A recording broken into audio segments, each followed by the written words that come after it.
구독, 좋아요. 자, 어쩌라고를 다시 쿠팡 얘기로 넘어가 보겠습니다. 쿠팡 어쩌라고가 되겠네요. 자, 참 이 장면도 진짜 어쩌라고 장면이 되겠네요. 자, 그 사진 한번 띄워주시겠습니까? 저 사진이 어떤 사진이냐? 민주당과 조국혁신당 의원들한테 지금 보내진 쿠팡 관련된 지금 배송물입니다. 소포죠. 쿠팡 소포. 그간에 탈팡 뭐 하겠다는 사람들부터 시작해서 뭐 쿠팡 관련한 엄청난 비난을 해대던 사실은 민주당 조국혁신당 수십 명의 쿠팡 소포 이 배송물이 사진에 딱 걸렸어요. 저게 막 그득그득 쌓여 있었다고 합니다. 이 의원실 앞에 이 저 쿠팡 소포 이 뉴데일리에서 마침 저걸 찍어가지고 단독 보도를 했어요. 저 사진 보면서 그 지금 쿠팡 사태 우리가 계속 지켜보고 있는데 저 상황 어떻게 평가를 하십니까? 뭐 조국이 보면 어쩌라고 하겠죠. 그런가요? 저기 조국당 본의 알고 민주당 그 위원회관 앞에도 막 있었다는데 예. 이게 왜 이게 저기 논란이 되느냐 하면은 쿠팡에 대해서 탈팡한다. 그러니까는 쿠팡에서 탈퇴한다. 이런 거를 조국도 이야기하고 조국당의 그 대변인 원내 대변인도 이야기하고 민주당도 다 이야기를 했는데 말은 그렇게 하고 이것을 실제로 자기들은 쿠팡을 그대로 쓰고 있는 거죠. 네. 그리고 이것뿐이 아니고 이거는 국회의원회관에서 이제 사진이 이데일리 맞죠? 뉴데일리 죄송합니다. 뉴데일리에서 취재를 해서 이거를 보도를 했는데 아마 각 조국당이나 민주당 의원들 집에 새벽에 가면은 그대로 저거 다 있을 거예요. 네. 새벽 배송에 대해서 마치 그 기사들을 배송 기사들을 생각하는 척하면서 뭐 문제를 제기를 하고 다 하고 또 여기에 대해서 쿠팡이 불매 운동을 해야 된다. 그러니까 쿠팡에 더 탈퇴해야 된다고 하면서 뭐 그런 글들을 계속 올리고 원내 대변인 저거는 지금 백선희 그 조국당 원내 대변인 그쪽 그 의원회관 앞에 저 장면일 겁니다. 그러면 원내 대변인도 뭐 발표를 해가지고 쿠팡에 대해서 막 맹비난을 하고 해서 전부 다 마치 일제 쿠팡에 대해서 불매 운동, 그러니까 탈퇴 운동을 뭐 주도하는 것처럼 선동하는 것처럼 해놓고 본인들은 좀 그대로 쓰고 있었던 거죠. 그래서 이제 과거에 조국이 말한 것은 다 이제 조국에게 부메랑으로 돌아오는 조국의 적은 조국이다. 조적조. 이것이 이제 또 다시 생각나는 그리고 뭐 내로남불, 전형적인 내로남불 그 행태를 이번에 이 심각한 쿠팡 사태에서도 그대로 보여주고 있는 거죠. 예. 내로남불. 조국 스스로가 탈팡을 선언했지만 조국혁신당 의원들은 쿠팡을 열심히 사용하고 있군요. 뭐 민주당에서 쿠팡 청문회도 하고 뭐 여러 가지로 하면서 쿠팡을 영업 정지하고 정권 차원에서는 쿠팡을 어떻게든 없애려고 하는데 민주당 의원들은 쿠팡이 그래도 좋아 쓸만해 해서 쿠팡을 무지하게 사용하고 있군요. 자, 저런 자들이 있죠. 앞에서 하는 얘기와 뒤에서 하는 손이 다른 거죠. 행동이 다른 모습을 내로남불로 보고 있는 장면입니다. 그런데 새벽 배송 문제가 지금 계속 쟁점이 되고 있지 않습니까? 네. 민주당에서 이 새벽 배송 관련해서 야간 노동 새벽 배송 이것을 제한하는 근로자들의 건강을 심각하게 위협한다는 식으로 해서 이 새벽 배송을 결국은 제한하는 쪽으로 지금 이게 점점 가고 있네요. 입법 조치를 지금 준비하는 것 같은데 정부도 뭐 연구 용역을 했는데 10명 연구 용역 대상자로 삼아서 상당히 근거 있는 것처럼 이야기를 했는데 새벽 배송 이 문제 어떻게 보세요? 그러니까 그 전부터 민노총하고 민주당이 새벽 배송 그 노동자들을 생각하는 척하면서 이걸 새벽 배송을 뭐 제한을 해야 된다는 이야기를 계속 하고 있는데 그런데 그거는 뭐 뭘 어떻게 하든지 간에 그 당사자들의 입장을 우선해야 됩니다. 배송 기사분들이나 그분들의 입장을 우선을 해야지. 그분들은 지금 다 반대하고 있어요. 그런데 지금 민주당이 뭐 연구 자료라고 하는데 나는 게 뭐냐고 하면은 이 야간 배송 근로자 단 10명만을 대상으로 조사를 해서 이 10명에 대해서 어떤 기기를 채워서 심박수, 혈압 이런 거를 재가지고 이게 상당히 좀 건강을 해친다. 뭐 이런 이야기를 했어요. 그런데 10명만이라고 해서 제가 전체 그러면은 택배 근로자가 배송 근로자가 새벽 근로자가 얼마나 되나 보니까는 쿠팡에만은 지금 26,500명이 있습니다. 네. 그리고 다른 데도 이제 수천 명씩 다 있고 한데 그 중에서 10명 가지고 조사를 한 거를 가지고 마치 이게 대표성이 있는 것처럼 이렇게 지금 자료를 내놓은 거예요. 네. 그리고 저기다가 뭐 이렇게 새벽에 이렇게 배송을 하면은 이 어떤 뭐 심박수, 혈압 이런 것들이 좀 좀 나빠지기 때문에 위험하다 이렇게 했는데 뭐 심박수와 혈압을 10명 가지고 한 그 샘플 자체도 그렇고 그리고 저것이 이 다른 그 주위 환경으로도 충분히 변화될 수 있는 건데 저걸 다 새벽 배송 때문이다. 뭐 이렇게 그냥 규정을 해놓은 것도 상당히 그 부적절한 거죠. 그 저기 지금 화면에 나오지만 저는 저거를 중심으로 정책을 펴야 된다고 봐요. 새벽 배송 기사들에게 물어봐야죠. 네. 새벽 배송 기사들에게 뭐 그리고 또 저기 쭉 나오잖아요. 수입이 더 좋다, 개인 시간 활용 가능하다.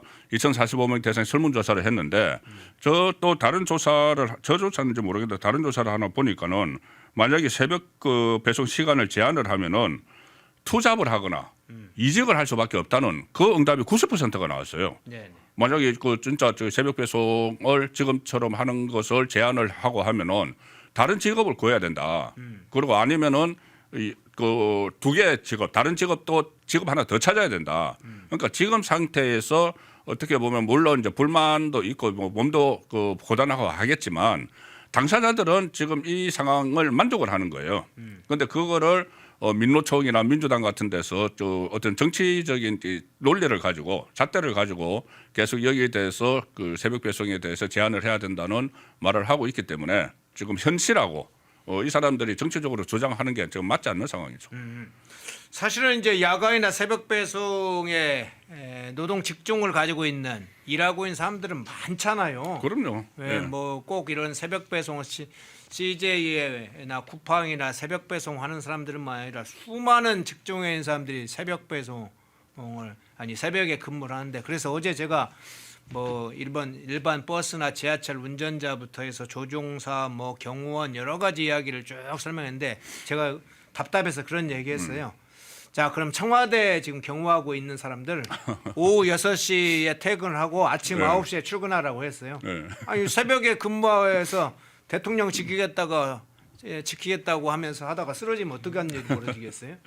우리 군대에 있을 때 불침번 쓰잖아요. 예. 불침번도 쓰고 또 야간 경계 나가잖아요. 예. 야간 경계 나가면은 새벽까지 다 이제 그 경계를 다 서고 해야 되고 그 이제 필요에 의해서 정말 그 새벽에 일을 해야 되는 분들도 있고 그리고 또 소비자 입장에서도 조금 전에 보셨잖아요. 자기들은 뭐 탈팡한다고 하면서 전부 다 그 저기 편리하니까 새벽 배송을 다 시키고 저희 집도 마찬가지예요.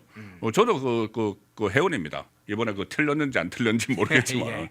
그러니까 그 이제 서로 이제 편리하고 이게 수요와 공급이 맞아 떨어진 거예요. 수요가 있으니까는 새벽 배송에 공급이 생긴 거고 이게 완전히 그 일단 뭐 자유시장 경제 원리에서 돌아가는 그 상황인 거죠. 그런데 이거를 그 인위적으로 이거를 뭐 바꾸려고 하고 그 하니까 문제고 지금 말씀하신 것처럼 다른 여러 곳에서도 새벽에 일하시는 분들 뭐 새벽에 보면은 이 화물차 같은 것들 새벽에 굉장히 많이 다녀요. 왜냐하면은 그 뭐 어떤 싱싱한 해물 같은 것을 그 바다에서 이제 수산시장까지 이제 운반하시는 분들이 굉장히 그렇죠, 많아요. 그렇죠. 새벽차. 네. 그분들은 그러면 왜 여태까지 그냥 아무 이야기도 안 했느냐. 뭐 이런 문제도 제기가 될 수가 있는 거죠. 예. 저 119 대원도 이야기를 아, 하셨는데 예, 새벽에 119 대원은 소방관 이런 사람 어쩌라는 겁니까? 새벽에 일하시는 분들. 새벽에 조간신문 배달하는 분도 엄청나게 많아요. 아니 새벽에 일하는 분들 잘하고 있다. 또 격려해주고 그래야 될 걸 오히려 이상한 방향으로 끌고 가네요. 그 수고를 해주시니까 격려하고 또 우리가 잠든 사이에 못하는 일을 하시는 분들을 더 소중하게 여기는 그런 분위기로 가야 되는데 새벽 배송하면 무슨 이상한 사람을 몰아가네. 이게 새벽 배송에 또 예. 저기 그 전부터 이야기가 됐지만 이제 쿠팡 사태가 벌어지니까 이렇게 하는데 물론 쿠팡이 엄청나게 비난을 받아야지 마땅하죠. 이 아무리 미국 기업이라고 해도 그 한국에서 90% 이상을 매출을 올리는 그런 기업인데 여기에 대해서 지금 굉장히 이 정보가 유출됐는데 좀 이것에 대해서 대처하는 방법이 굉장히 국민 감정을 거스르게 하잖아요. 예. 그런데 이제 그것은 그렇지만은 가령 예를 들어서 이재명이 이 쿠팡 사태가 처음에 벌어졌을 때 그런 이야기를 했어요. 무슨 팡인가 이런 식으로 해서 무슨 팡인가 그 기업이 있는데 네네. 정보가 유출됐는데 그렇게 하는 기업은 재정적인 압박을 가해서 회사를 망하게 해야 된다 이렇게 이야기를 했어요. 공정거래위원장은 당장 쿠팡이 이게 조사가 진행이 되기도 전에 조사가 진행되기도 전에 면허를 취소할 수 있다, 사업을 취소시켜 버릴 수 있다. 이런 얘기까지 했거든요. 그래서 그런 것들이 과연 이게 그 국민을 위한 건가? 국민의 상당수가 지금 쿠팡을 쏘고 있는데, 물론 이제 쿠팡의 그 잘못은 분명히 뭐 지적을 하고 국정감사도 하고 다 해야죠. 해야 되지만은 여기에 대해서 너무 이 감정적으로 대응을 하지 않았는가? 그것이 이제 사태를 악화시키는 상황에서 새벽 배송 문제도 이제 쿠팡하고 연결이 되어 있으니까 그걸 민주당하고 민노총이 들고 나오는 그런 상황에 대해서 계속 그 악화를 시키는 그것이 좀 안타깝죠. 예. 좀 문제를 해결을 해야 되는데 더 깊숙이 들어가고 있는 상황인 것 같습니다. 예.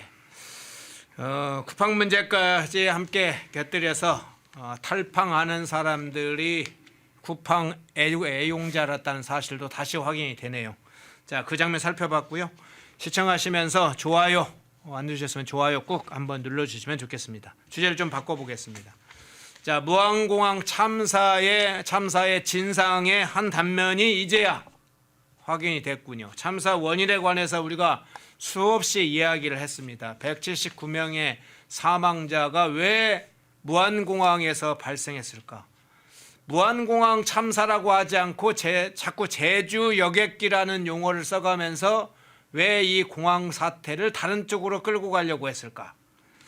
자, 이 연구 결과가 나왔습니다. 조사위에서 했던 그간의 결과 발표와 사실상 다른 결과가 나왔는데, 자, 압축하면 이렇습니다. 콘크리트 둔덕이 없었다면 탑승객들 전원 살았을 것이다. 전원 생존했을 것이다. 사망자가 없었을 것이다. 조사 내용 중에 보면 약 770m 정도를 조금 더 갔다가 다 생존했을 가능성이 제일 높다. 이런 이제 조사 결과가 나왔어요. 자, 이 상황 어떤 차원에서 해석을 하십니까? 그러니까 지금 유족들이 저 조사 결과를 보면은 얼마나 좀 비통하겠습니까? 저 둔덕만 없었으면은 사망자는 없었을 것이다.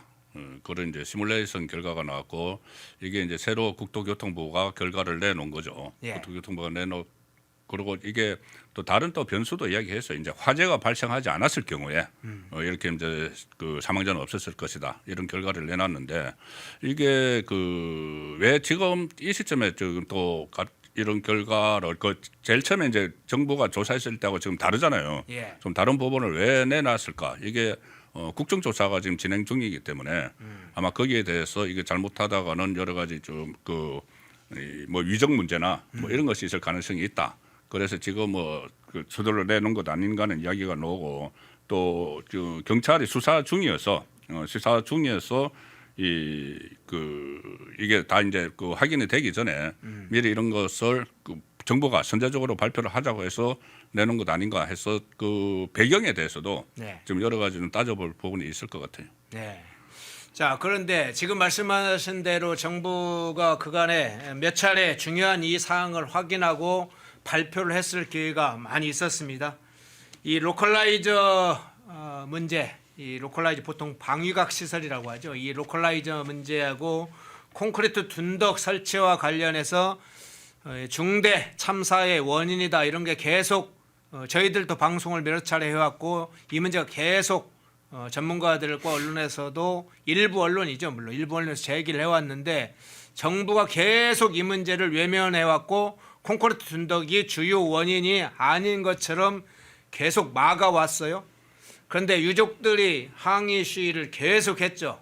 삭발 시위도 하고 막 농성도 하고 그랬습니다. 그 과정에서 이게 조사위에서 의뢰한 학위원 이제 전문기관이 이걸 실제로 시뮬레이션을 해보니까 콘크리트 둔덕이 결정적으로 참사의 원인이었다, 이게 확인이 됐는데, 자, 일부에서는 이런 얘기합니다. 앞서 이제 이 사안이 지금 국정감사나 여러 가지 형사적인 문제가 진행되면서 이 문제를 제대로 하지 않으면 이중 문제나 형사처벌 문제가 관련자들에게 상당히 구체적으로 닥쳐오니까 이 부분을 인정할 수밖에 없었다, 이제 이야기 됐는데, 그 부분에다가 왜 정권은 이걸 계속 은폐해 왔을까? 결국은 이 콘크리트 둔덕 그 위치에 설치해서도 안 되고 안전구역 내에 이제 설치했다는 것도 문제고, 또 하나는 부서지기 쉬운 둔덕을 설치했으면 그것도 더 참사를 막았을 거다.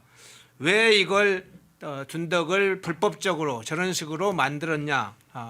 이런 거에 관해서 지역 이 공사업체, 지역 정치인들과 유착 문제도 계속 제기되어 왔지 않습니까? 어떻게 보세요? 사고 직후에는 그 여러 가지 뭐 정치권과 유착 문제도 있었고 뭐 다 있었지만은 국토부에서 사고 직후에 이 발표를 할 때는 어쨌든 이 법 위반은 없었다고 이야기를 했어요. 네. 법령 위반은 없었다. 그리고 다른 부분은 지금 국정조사를 했으니까 밝혀져야 될 부분이지만 법 위반은 없었다고 했는데 이번 조사 결과 김원혜 의원이 이거 그 확보한 그 연구 결과에 따르면은 이 둔덕이 저것이 이제 그 규정을 위반했다. 그러니까 법 위반이 있었다는 쪽으로 바꿔서 나왔거든요. 네. 바꿔서 나왔으니까는 왜 국토부가 이렇게 그 변경을 했는지 그것이 그 전에는 정말 이 내용을 정확히 파악하지 못하고 그냥 섣불리 발표를 한 건지 이런 부분도 지금 국정조사에서 밝혀져야 되고 지금 말씀하신 것처럼 원래 이 그 지방공항과 그 설치 문제에 대해서는 정치권이 상당히 연루된 가능성이 상당히 많거든요. 그 연결된 가능성이 예. 이제 그런 부분 그리고 거기에 대해서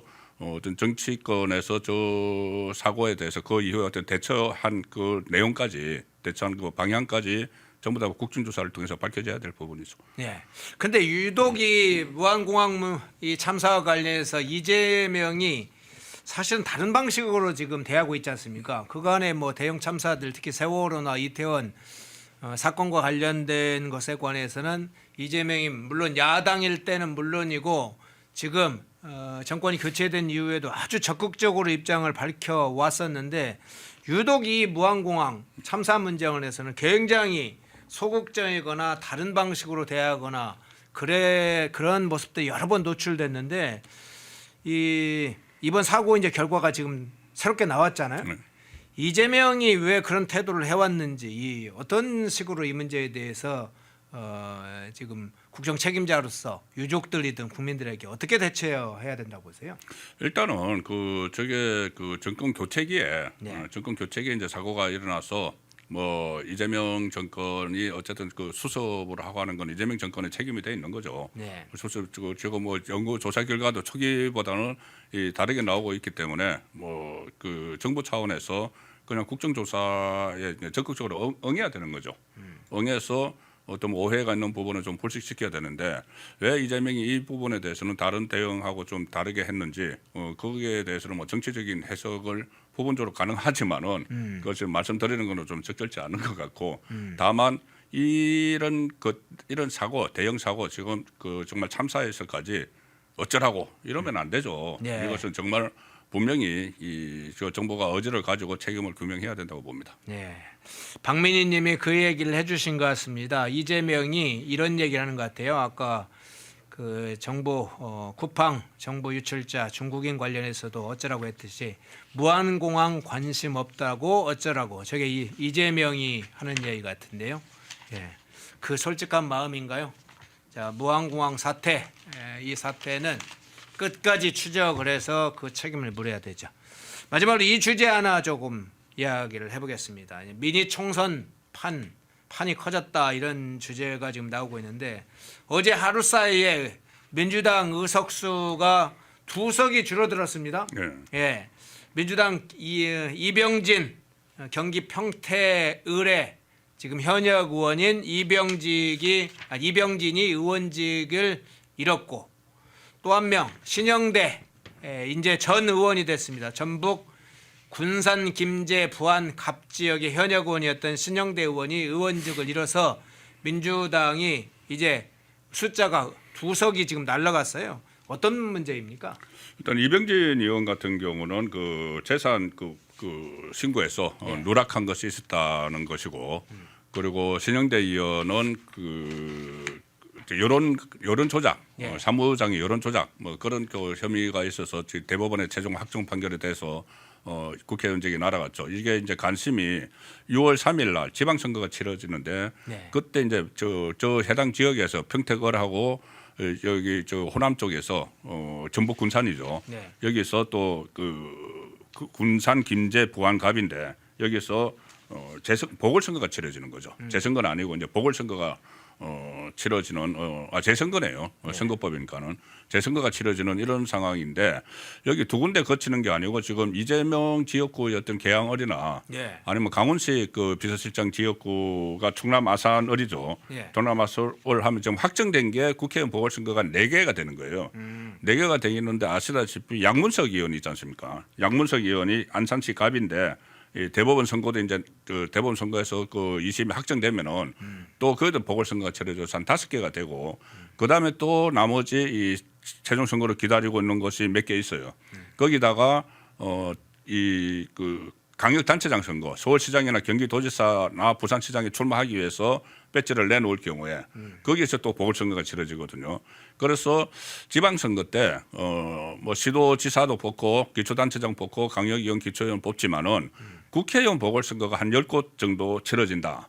그러면은 이것이 이제 미니 총선이다 해서 왜 그러냐면은 지금 이재명 정권 출범하고 나서 딱 1년 만에 선거가 치러지거든요. 네. 10곳에서 전국에서 이제 치러지는데 주로 이제 수도권이에요. 네. 수도권에서 이제 선거가 치러지면은 이재명에 대한 그 초반 평가 성격을 띠게 되고 지금 국민의힘이 좀 그 의기소침해 있는 상황이죠. 네. 이 상황에서 지금부터라도 저 선거에 대비를 해서 여기서 의미 있는 그 성과를 거둔다면은 상당히 전국 흐름을 바꿀 수가 있기 때문에 이 지금 속속 그 대법원 확정 판결되는 데 대해서 정치권이 관심을 갖고 보고 있는 거죠. 예, 어제 이제 의원직을 상실한 이병진 의원 지역구, 신영대 의원 지역구 여기에다가 지금 말씀하신 대로 이재명의 지역구였던 인천 계양을하고 강훈식 비서실장 이 충남 아사릉을 이거 이후에 추가적으로 계속 결과가 나올 재판 결과가 지금 곧 나올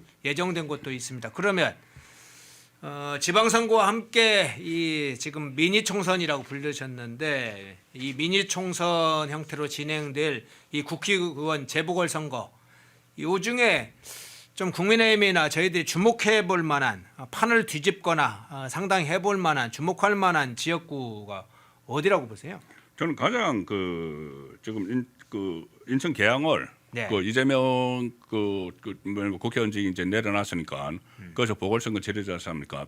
치러지는데 그 김남준이 지금 출마를 한다고 하죠. 그 안산 그러니까 저희 성남그룹 지금 대변인 청와대 대변인 김남준이 출마를 하는 곳이고 여기에 또 국민의힘이 누구를 또 내세우는지 그런 부분도 있지만 전반적으로는 이게 지금 선거가 예상된 것이 경기 평택을 그 인천 계양을도 있고 경기 안산시갑도 있고 경기 하성갑 인천 동미초을갑인데 전부 다 예. 민주당 그 현역 의원들이 있는 곳이에요. 그러네요. 다 민주당, 민주당 현역 의원들이 쪽이네요. 예. 있기 때문에 어떻게 보면은 국민의힘 입장에서 뭐 이것을 그대로 다 내줘도 본전이다 이렇게 생각하면 안 되고 지난 총선 때 이 뺏긴 부분 지역들이 많아요. 평택 같은데 이런 데나 그래서 그것을 다시 이제 탈환하는데 그 초점을 맞춰야 되는데 그 중에서도 아무래도 의미가 있는 것은 뭐 인천 계양을 지금 인천 계양을이 이재명이 국회의원을 한 번 반 한대죠. 보궐선거 한번 했기 때문에 인천 계양을이 어떻게 될지 그리고 또 나머지 지역도 전부 다 보시다시피 다 수도권이기 때문에 수도권 민심이 아무래도 전국 민심을 좀 대변을 상징적으로 하잖아요. 네. 그래서 이 뭐 곳곳이 승부처다 그런 말씀 드리고 싶습니다. 아 그렇군요. 자 경기 평택을이라든가 이런데 경기 안산시 갑 이런데도 상당히 주목해 볼 만하겠네요. 인천 계양을 몇 군데 민주당 현역 의원들이 지금 의원직을 상실하거나 뭐 의원을 사실상 의원직을 내려놓는 상황에서 이번 지역구 총선이 이루어지는 민총선 때 몇 개는 판을 뒤집어야 되겠네요. 그것도 미치는 효과가 적지는 않을 것 같습니다. 그 상황까지 한번 살펴봤습니다. 일부 송국건 정치평론가님이었습니다. 고맙습니다. 감사합니다. 펜앤마이크에서 추천하는 영상도 보고 가세요. 다른 영상도 즐기시려면 구독 버튼을 꼭 눌러주세요.